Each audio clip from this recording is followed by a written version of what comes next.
आज हमारे लिए बड़ी ही खुशी का अवसर और मौका है कि आज हमारे मंच पर हिंदुस्तान की मशहूर व मारूफ दीनी दरसगाह जामिया उमर इब्न ख़त्ताब के शेखुल हदीस व नाज़िम मोहतरम भी जमा है। इसी तरह हमारे इलाके के मौक़र उलमाए किराम भी तशरीफ़ फरमा है और इसी तरह समाजी व मिली व सियासी लीडर हजरात की एक जमात भी हमारे दरमियान तशरीफ़ फरमा है। क़ब्ल इसके कि हम इस्तक़बालिया तकरीर मुनाकिद करें, हमारा ये बिल्कुल आखिरी और इख्तितामी प्रोग्राम है। उसके बाद इंशाअल्लाह हमारे सदर मोहतरम का खिताब होगा। क़ब्ल इसके कि हमारे सदर मोहतरम का खिताब हो, हमारे दरमियान एक और ख़तीब बेबदल जिनको मैं ज़हमत सुखन देने जा रहा हूँ, जो अपनी सहर बयानी और उसलूब खिताबत से तबीयतों को तैयार करते हैं, दिमागों को आवाज़ देते हैं, दिलों को गरमाते और कदमों को दौड़ा देते हैं, जो अपनी तकरीर के ज़रिए जहनों पर फरमा रवाई करते हैं।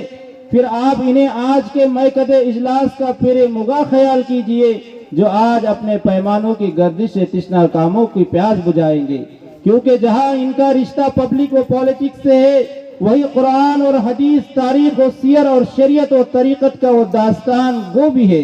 वो खतीबाना अंदाज में किताबों को बोलते हैं, तारीखों को खोलते हैं, और जब ये बोलते हैं तो बरमला बोलते हैं, बेखौफ व मलाल बोलते हैं। उनकी खिताबत एक दावत है, उनका बयां एक तबलीग है, उनकी तकरीर एक नसीहत है, इनकी आवाज़ में नफासत और लहजे में तमाज़त है, जिनके जरिए वो सामईन के दिलों को गुंचों की तरह खिला देते हैं। और उनका एक कमाल ये भी है कि वो अल्फाज व मतालिब की आमेख्तगी से तबीयतों में सुरूर पैदा कर देते हैं। जी हाँ, दुनिया इसे खतीब दौरा और मुकर्रिर शोला बया जानती है, जिससे मेरी मुराद जनाब एमडी तैयब साहब है। मैं मौसूफ से अदबन गुजारिश करता हूँ कि हजरत आए और हम तमाम सामईन को अपने ज़र्री खिताब से इस मौके के अवसर पर बेहतरीन ज़र्री खिताब से नवाजे।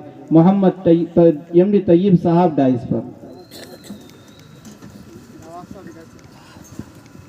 अस्सलामु अलैकुम वरहमतुल्लाहि वबरकातुहू। रब्बी शरह ली सदरी व यस्सिर ली अमरी वहलुल उक़दतम मिन लिसानी यफ़क़हू क़ौली।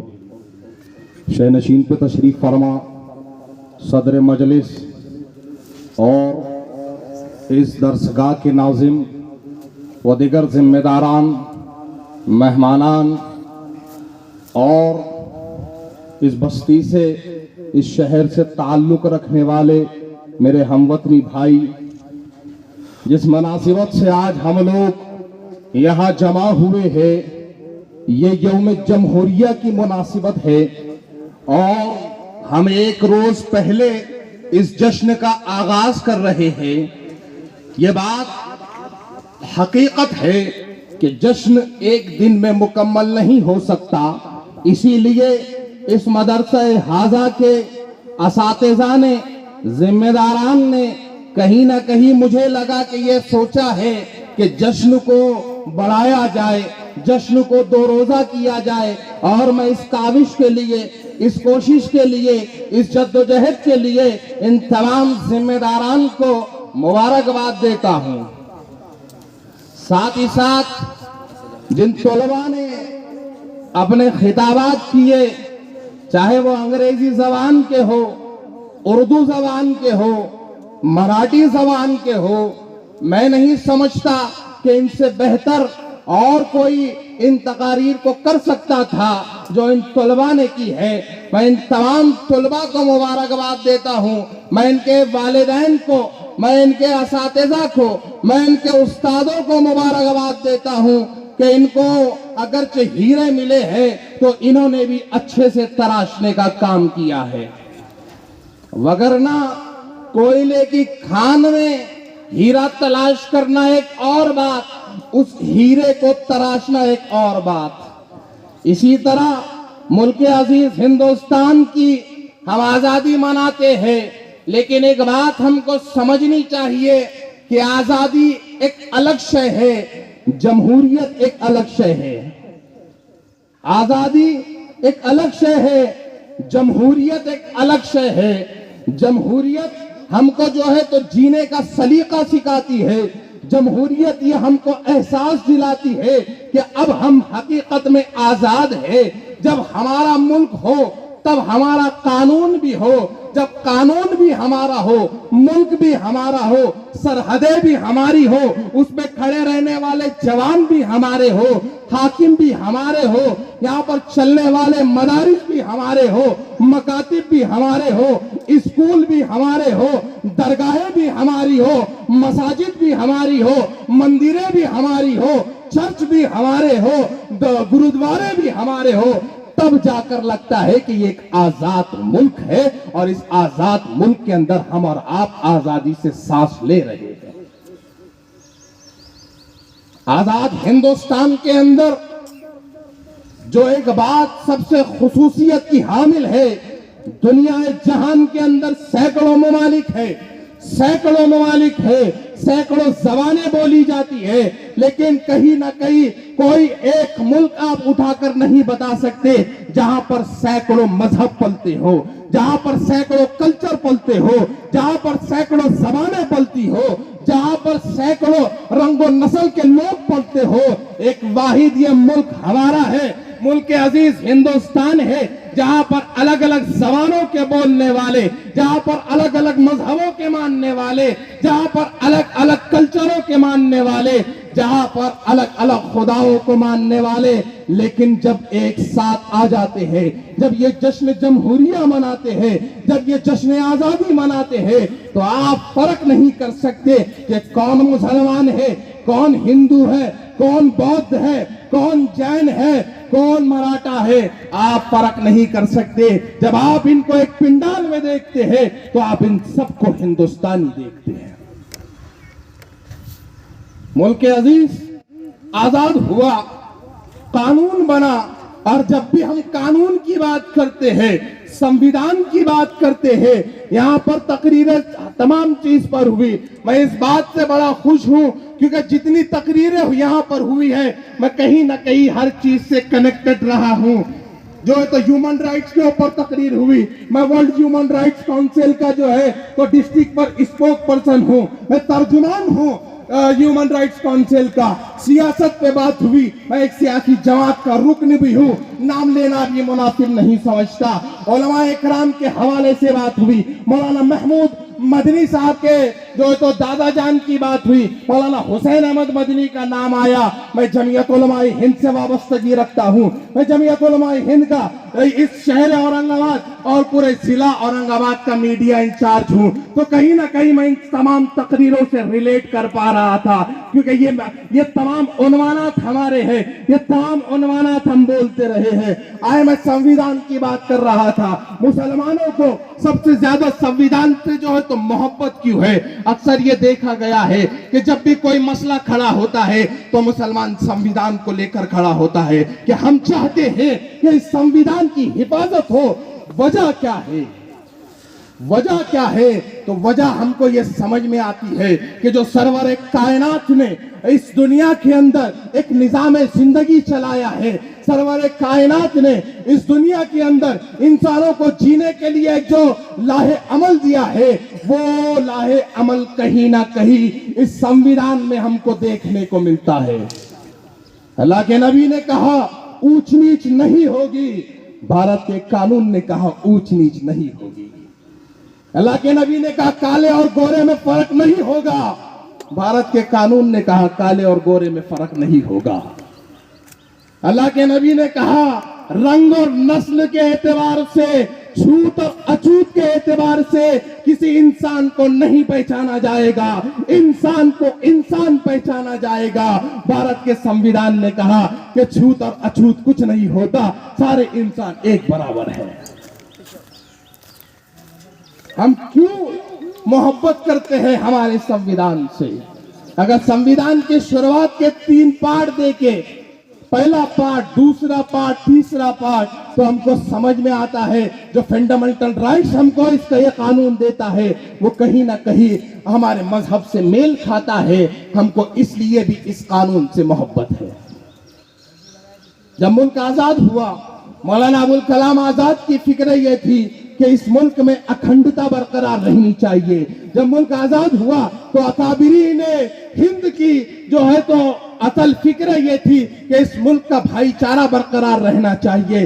और आज भी हम अकाबिरीन के नक्शे पा पर चल रहे हैं और हम ये कोशिशें कर रहे हैं कि हमारे जरिए इस मुल्क की भाईचारगी मजबूत होनी चाहिए। क्योंकि मैं अक्सर ये कहता हूं, हवेली झोपड़ी सबका मुकद्दर फूट जाएगा, हवेली झोपड़ी सबका मुकद्दर फूट जाएगा, साथ घर हिंदू मुस्लिमों का छूट जाएगा। दुआ कीजिए कि ये रिश्ते यूं ही रहे कायम, ये रिश्ते टूट जाएंगे तो भारत टूट जाएगा। हमको इन रिश्तों को बनाकर रखना है, हमको इस रिश्तों को संवार कर रखना है, हमको इन रिश्तों को आगे बढ़ाना है, हमको इन रिश्तों को तरक्कियात पर लेकर जाना है। और वो कब होगा? जब हम सियासी एतबार से भी एक साथ होंगे, समाजी एतबार से भी एक साथ होंगे, मजहबी एतबार से भी एक साथ होंगे। और मजहबी एतबार से एक साथ होने का मतलब क्या? कि जब आपका कोई त्योहार हो मैं इज्जत व एहतराम करूं, हमारा कोई त्योहार हो आप इज्जत व एहतराम करें। इससे ज्यादा हमको कुछ और नहीं करना है। नाजिम साहब जब भी मंच सजाते हैं, मेरे हमवतनी भाई हमेशा मुझे मंच पे नजर आते हैं। मैं 2020 में यहाँ आया था, 4 मिसरे पढ़े थे। मैं 2023 में यहाँ मौजूद हूँ, 4 मिसरे पढ़ता हूँ कि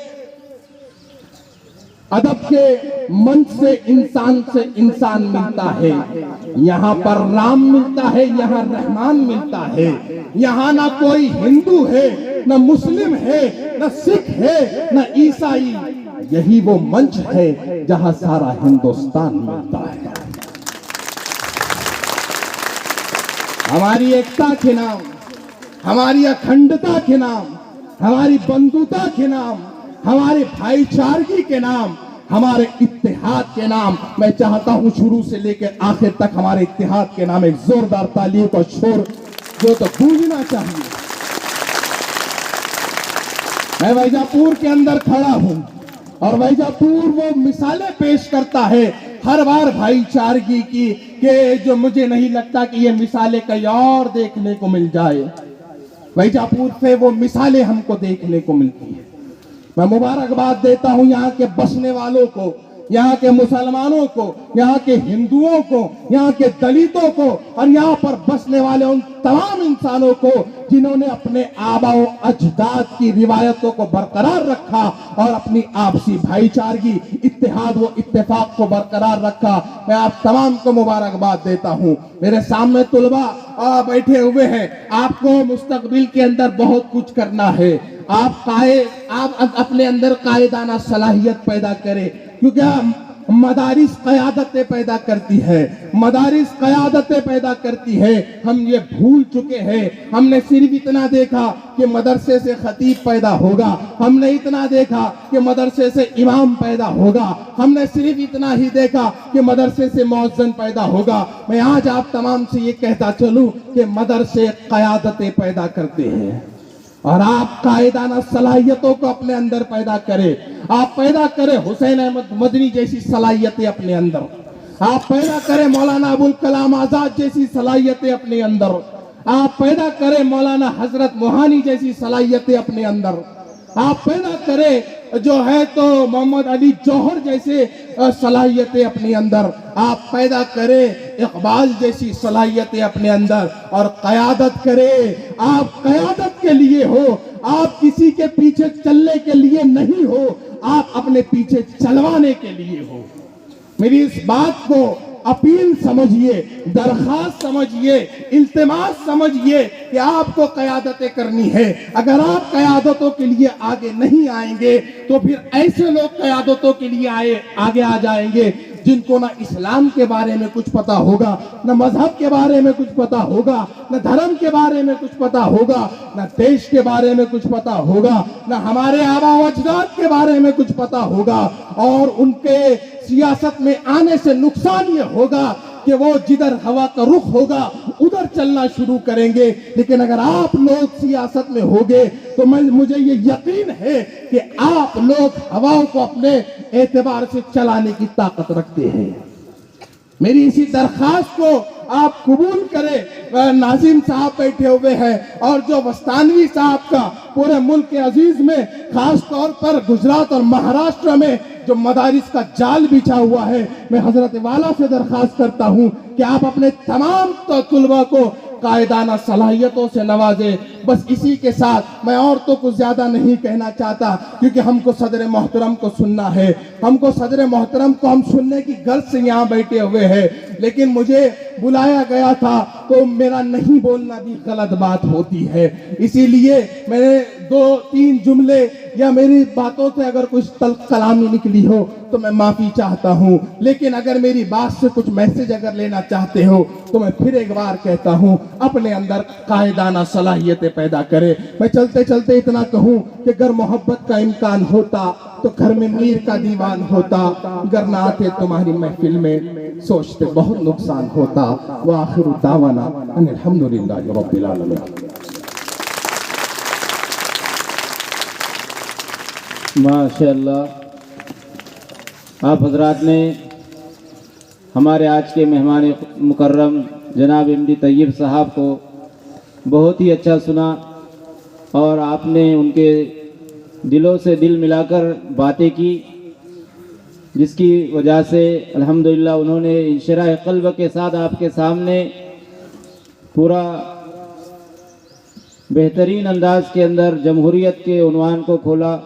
अल्लाह उन्हें जज़ाए खैर अता फरमाए और उनकी आमद को बेइंतहा कबूल फरमाए।